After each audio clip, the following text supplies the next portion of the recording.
primeira questão que eu trago para a gente pensar diz respeito exatamente à gestão do Eduardo Paes, que construiu um discurso muito específico sobre patrimonialização no Rio de Janeiro e que constitui o que eu chamei na pesquisa e também no livro que deu origem, ou melhor, no livro que acabou, de alguma maneira, sintetizando a pesquisa de doutorado, o que eu chamei de um novo regime de patrimonialização e de historicidade.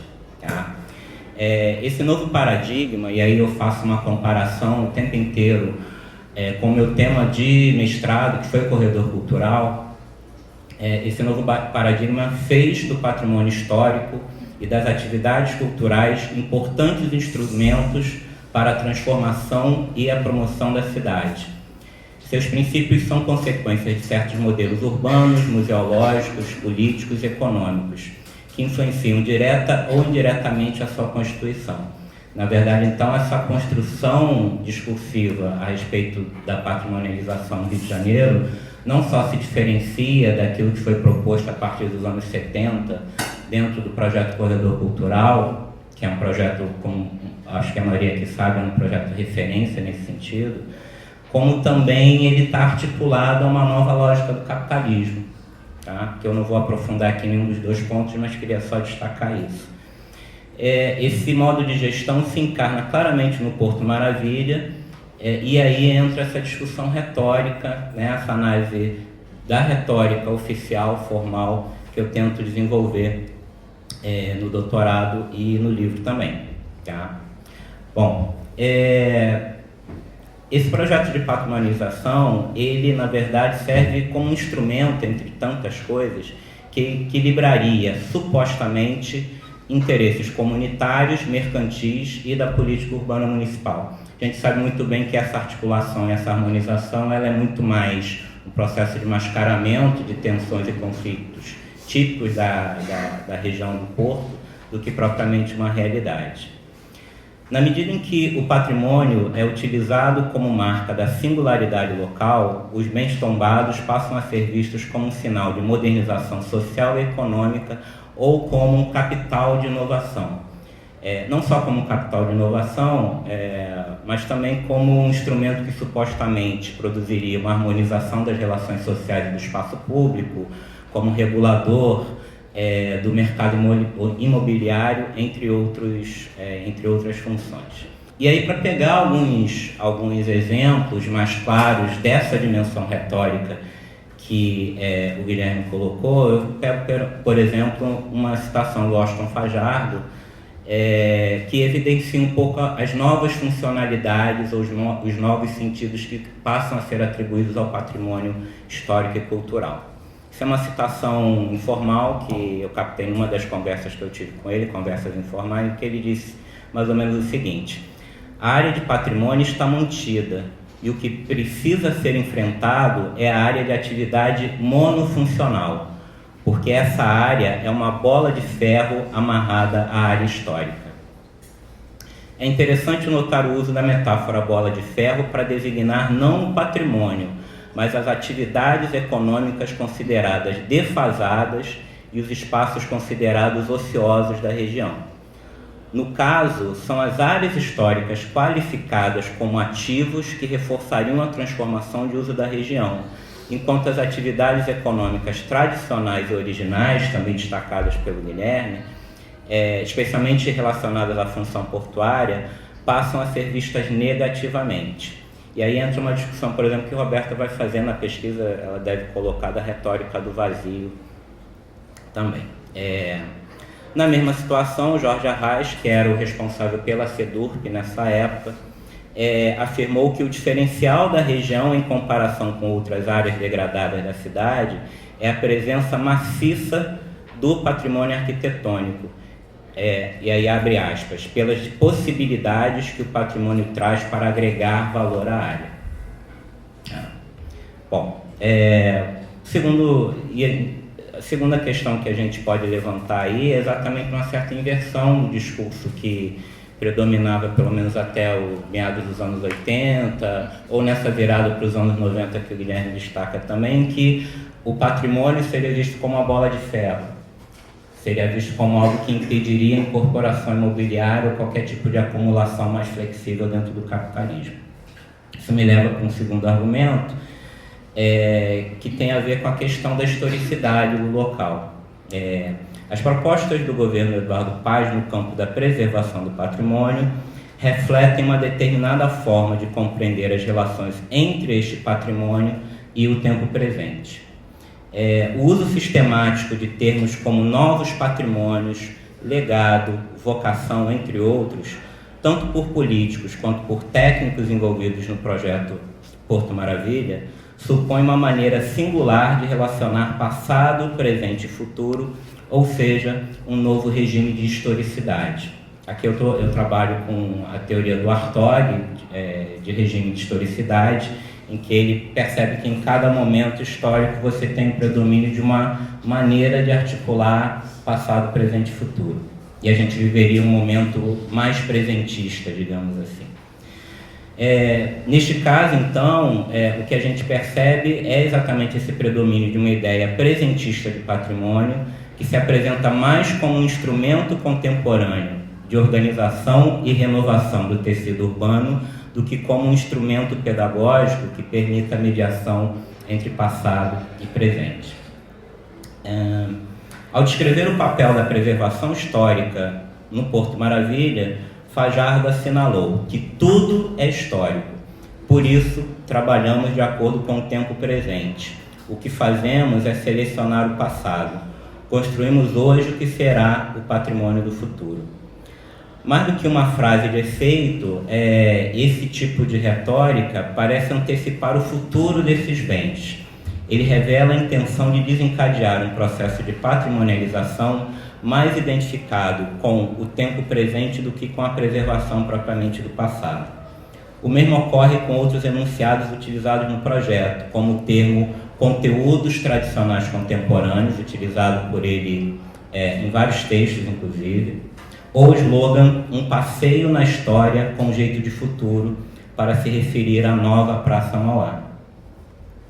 Bom, para ilustrar mais ainda o que eu estou colocando como uma virada discursiva, digamos assim, diz o Fajardo também: o nosso posicionamento como órgão de patrimônio é que este é um ambiente de extrema transformação.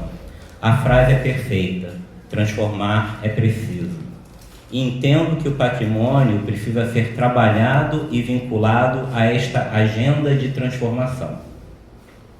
Por isso, é necessário enfrentar a gestão do meio ambiente cultural.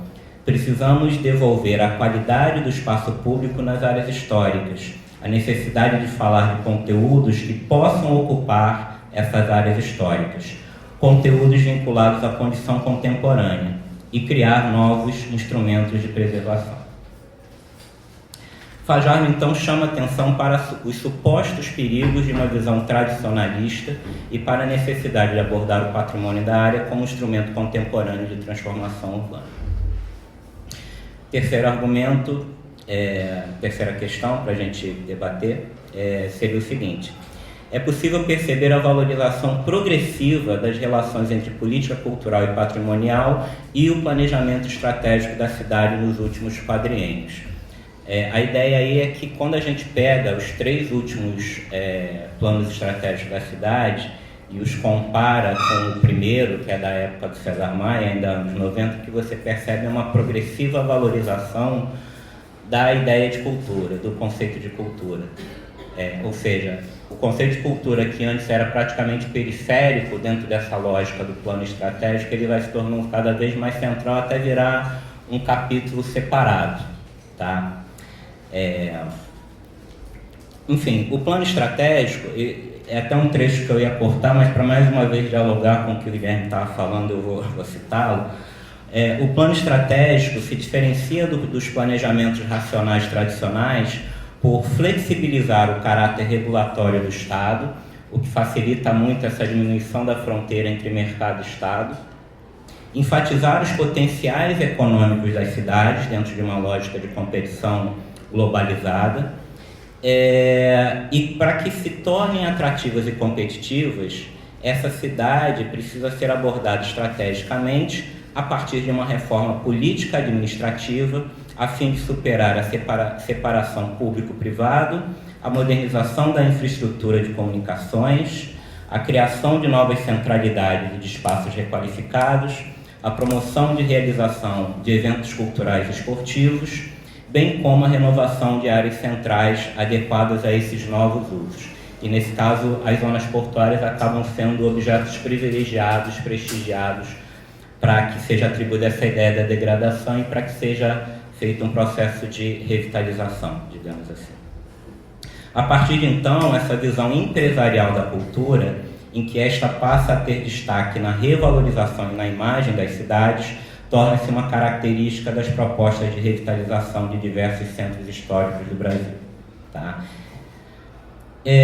Comparando, então, as primeiras versões do plano estratégico da cidade com as versões formuladas nos quadriênios 2009 e 2012 e 2013 e 2016, é possível perceber exatamente a crescente importância atribuída a essas atividades culturais e patrimoniais, e bem como a sua relação com o desenvolvimento econômico das cidades. Na versão 2009 e 2012, por exemplo, o conceito de cultura é apresentado juntamente a esporte e lazer. E quando você pega o plano estratégico posterior, a cultura já ganha uma outra tonalidade, um outro tônus e uma significância muito mais forte do que no anterior. O documento faz também menção ao fato da cidade almejar sua transformação em importante polo para o desenvolvimento de uma agenda comum para os BRICS, importante centro de debates e conferências internacionais, ou seja, a questão dos mega-eventos, polo cultural internacional e referência nacional em gestão pública. E é curioso que todas essas atribuições que eu acabei de citar, todas elas de alguma maneira são articuladas direta ou indiretamente à questão cultural e à historicidade da cidade, coisa que nos planos estratégicos mais antigos não era feito.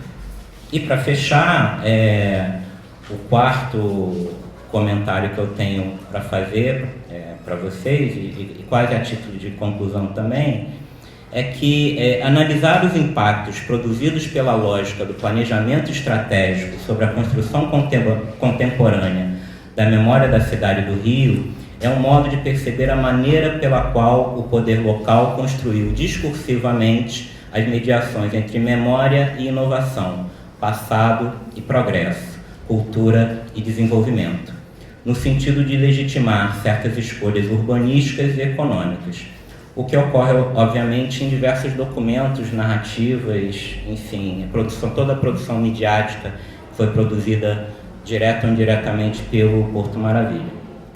O discurso do plano estratégico mascara diversos pontos críticos do uso da cultura e do turismo histórico no desenvolvimento econômico da cidade, em especial a ênfase na dimensão apaziguadora e integradora atribuída a essas intervenções urbanas, de forma a construir uma identidade pretensamente coesa e uma marca do lugar partilhada por todos. Ou seja, um pouco aquela ideia do consenso fabricado que o professor Carlos Weiner do IPUR, por exemplo, elabora.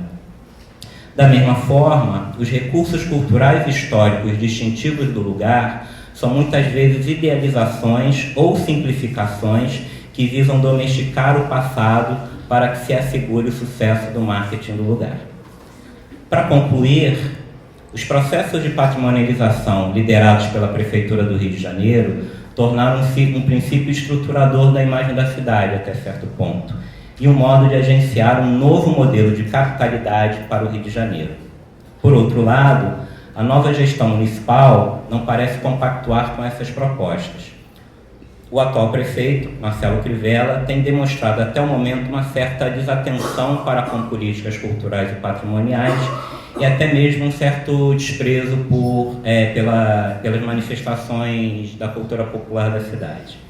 Ao mesmo tempo, uma primeira leitura do novo plano estratégico, que é 2017-2020, sugere uma continuidade do fortalecimento da ideia de uma cidade cosmopolita, de projeção internacional, sem um protagonismo evidente da preservação da história e da memória da cidade na construção dessa imagem. O lema é uma cidade mais competitiva e integrada, da vez a proposição Rio 2020, mais solidário e mais humano. Aqui eu faço menção aos subtítulos dos planos estratégicos. Os dois planos estratégicos anteriores tinham como subtítulo essa ideia, uma cidade mais competitiva e mais integrada, e o último plano estratégico, o plano estratégico vigente, tem como título Rio 2020, mais solidário e mais humano. O que este novo documento pode nos indicar a respeito dos caminhos da gestão cultural e patrimonial do município? Cabe uma análise mais aprofundada deste e de outros documentos. Mas é certo que nos tempos obscuros em que nos encontramos, saber que caminho as políticas patrimoniais irão trilhar a partir de agora é um bom indicador dos sentidos atribuídos ao presente e ao futuro da cidade. Obrigado.